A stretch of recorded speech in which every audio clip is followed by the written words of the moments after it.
Hey guys, I'm here with Mason Blomberg, and we're here to talk about his new show going on Apple TV Plus, Jane. And I'm super excited to talk with you. How are you doing today? Good. How are you? I am doing well. Now, what I'm interested in is because you began acting at 6. What was it about acting that made you just fall in love with it? Well, I've always loved meeting new people. So when I started acting, I just loved it. I've also always loved being in front of the camera. So that was pretty cool. And meeting all the new people, I am a very big extrovert. I, We I love think that's the word. extroverts. Yeah, I think that's the word. Yeah, it's extrovert, not introvert. I'm a very big extrovert and I love meeting new people. So whenever I get like a new job, I'm always like, new chance to meet new people. Let's do it. I And I go love in with it. a smile on my face. Well, But we love that. We love people with positive attitudes because we need more of those in the world. yeah, we do. Now, along with acting, you're passionate about conservation and animal rights, that you even became a vegetarian when you were 7. How Yeah. did you get interested in conservation? Well, I've gotten interested in conservation like throughout my like life. I've slowly gotten more and more sympathetic for all these animals that are just dying out. Like like these northern white rhinos, there's only two of them left in the entire world. And it's just so sad. But as I got older, I started to understand, okay, this is happening. That's a problem. What's the solution?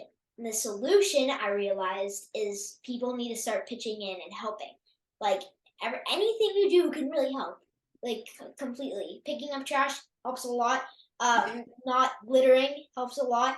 Everything helps a lot. Um, and so yeah, I like something that I do to help the environment is like becoming a vegetarian because animals die because of poachers trying to get the meat. And something else I do is I walk around the park and I always pick up trash. And that always in my brain. I'm always like, this is helping. This is helping. And then as the more I thought that, the more I became more interested in the environment. And now look at me. I'm on a show based on the environment, saving the environment. Just feels so good sometimes. I mean, let's talk about it because your new show, Jane, is coming on Apple TV on April 14th, which is inspired by Jane Goodall. And your Yeah. character, David, is friends with Jane and helps her on her quest to save endangered animals. I can say the word. What was your audition like for the role of David? Because you and him seem to share a lot of qualities. Well, we do share a lot of qualities. Like we're both hungry. We love food. I love food, and that means we got to eat a lot on set, which was really cool because dude, that doesn't happen that often. You don't get to eat in the middle of filming. And like for example, one time when I was eating, I was supposed to be eating chips, and the director was like, "Hey Mason, no eating the chips unless we say action and you're in the scene." And they were taking too long to set up once. So I was sitting down in my chair, holding my bag of chips. I started getting really hungry. So I went like this. Action! You can't blame me. You can't blame me. The director never said who had to say action. I mean, that is true. So, Just eh, that action had to be called. yeah. And we're also very passionate about saving the environment, and we both really care about other people learning about how to save the environment and stuff like that. And something else is we're both super funny. We always love cracking jokes. David always has this amazing punchline at the end. See what I did there? And it always shows that he just made a joke. And sometimes I can even help you understand the joke. I like that. Yeah. What was your audition like for the role of David? Well, my audition process was like it was kind of normal. Just we were auditioning kind of right at this like start of COVID, so everything was auditioned through the self tapes. So the first audition that we did was a self tape, And then I got a callback for that, but that was also a self-tape, so callback self-tape. And then after that, they asked for a Zoom audition with to meet all the other casts that were doing Jane, and they wanted to see if I was a good match with anybody, or if they were a good match with me. And yeah, later, a few weeks later, I heard managers called me, and Mason, sorry, I know this isn't the news you were hoping for, but and then they tricked me and they went, but you booked it. I was so happy because you know how when you're sometimes with movies or shows, you're not allowed to do any more auditions or do any more entertainment business things because it can mess with your job right then. So we were about to do an audition. So I grabbed the script right next to me and I ripped it in half. And I ripped it in half and then I threw it up in the air in happiness. I mean, because you booked a job, so you didn't have to it's worry like, about that. Yeah, who cares about this little role over here? Because it was like the background of a show or something like that. So I was like, yippee-ki-yay! And now you're the lead, one of the leads, of course. Yep. Now you said you and David have a lot of similarities. Where do you and David differ? Well, we differ because sometimes David gets a little bit more scared than me. Because sometimes he can get terrified of something like small, like Jane can scare me really easily. Like at one point when we were scuba diving in the ocean, one of the scenes was Jane was supposed to scare me because she was telling me a fun fact about sharks, that they come and attack their prey from the bottom. So she went like this to the shark tank and she was like, "Argh!" And then I went, and I got so scared. And then I was like, don't do that to me. I don't deserve that. And yeah, that's one of the differences. Something else is I'm funny, stuff like that, but I can't come up with literal jokes like knock knock, who's there? Nutella, Nutella who? Nutella delicious or something like that. I can't come up with them that fast. I have to think about them for a minute. But David can come up with them like this. And it's like or one, like for example, one of them was the rhino was chasing us. Oh my gosh. So then Jane was like staring at the rhino in amazement because it's so rare and amazing looking. And then I was like, Jane, we better get out of here before we get rhino-overed. And then I said, see you later. And then we both ran away, it was really funny. But yeah, those are some of the differences. Yeah. So, what was your favorite scene that you filmed on the show? Because it looks like you guys had a lot of fun, even based on the trailer. Yeah, we had lots of fun for it all because we got to travel around the world, which was like amazing. So, we had so many fun moments. It's really hard to choose, but I had to choose. One of the cooler moments was definitely when I was scuba diving in the middle of the actual ocean. It was near Catalina. So we went into the ocean and we were in a shark tank, which was so cool. I had to get even trained for a little bit to like go in the water, and I was amazed.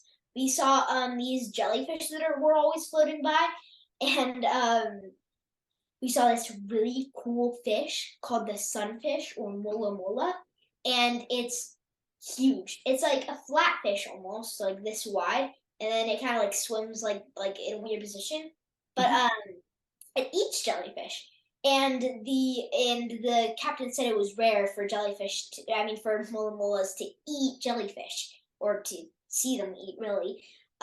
So we got to see that actually, which was so cool. And my mom got it on video. So even the captain himself was like, "Can you please send that to me? That is something you don't see that often." And then everybody on the boat was so amazed because it was cool. So yeah. I mean, I've never been on a boat in the ocean, but that is definitely something everyone should experience. Yeah. Now, because you guys traveled all over the world, where was your favorite place that you traveled to? my favorite place that I traveled to, well, they were all amazing. They were all so unique and they all had such different environments. It was so cool. But if I had to choose, I really liked Africa because Africa had we got to go on 2 safaris because we kind of lucked out there.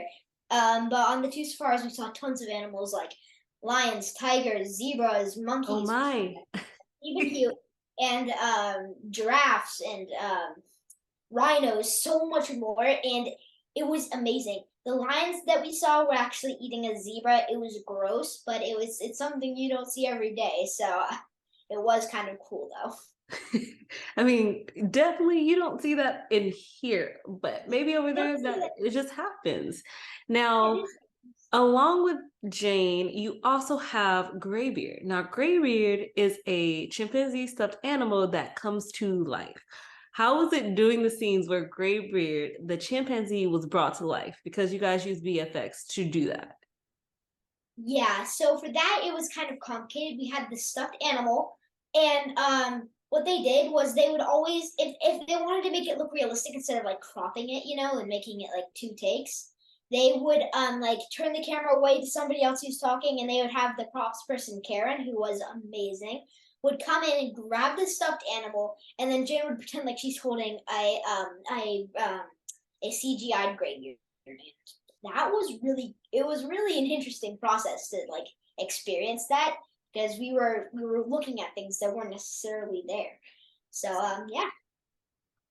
I mean, also another big part of Jane is also having a huge imagination as well.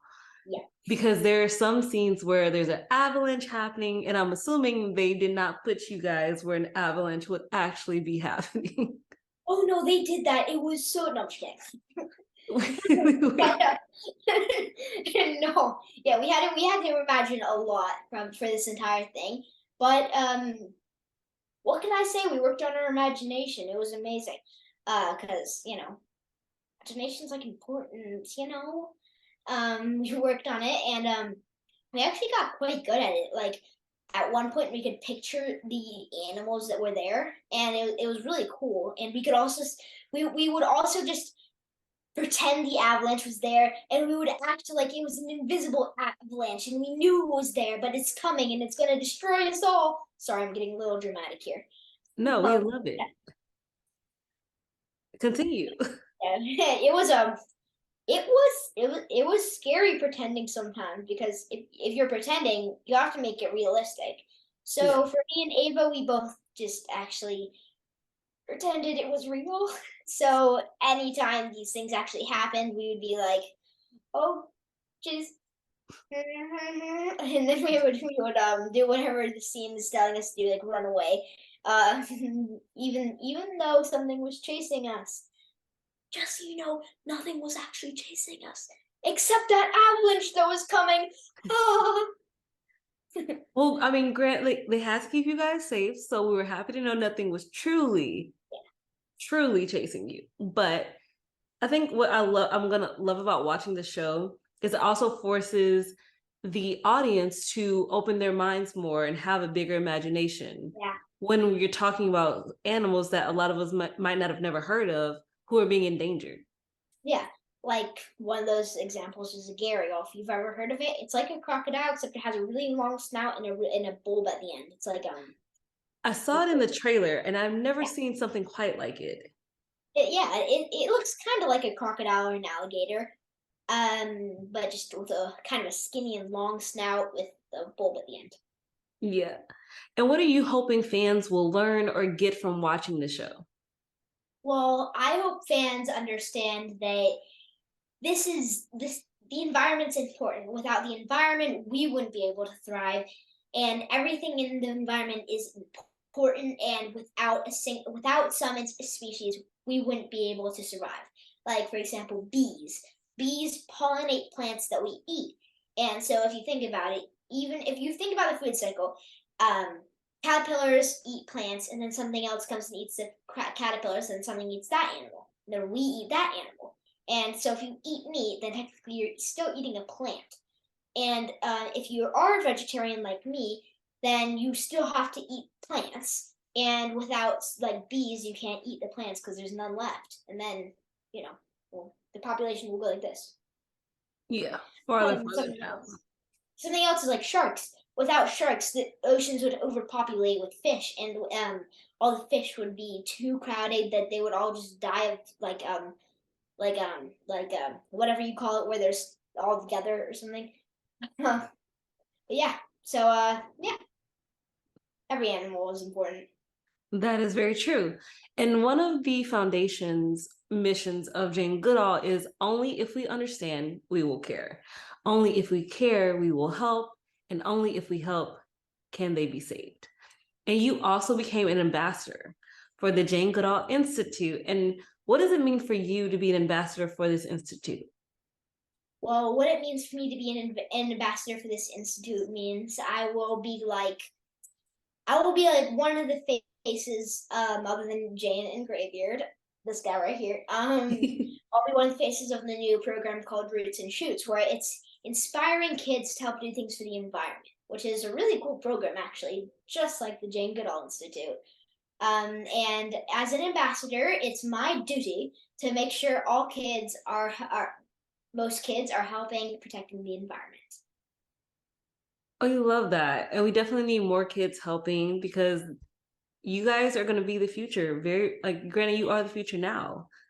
We're the next generation of people that are going to be helping save the environment. So it is very important. Definitely.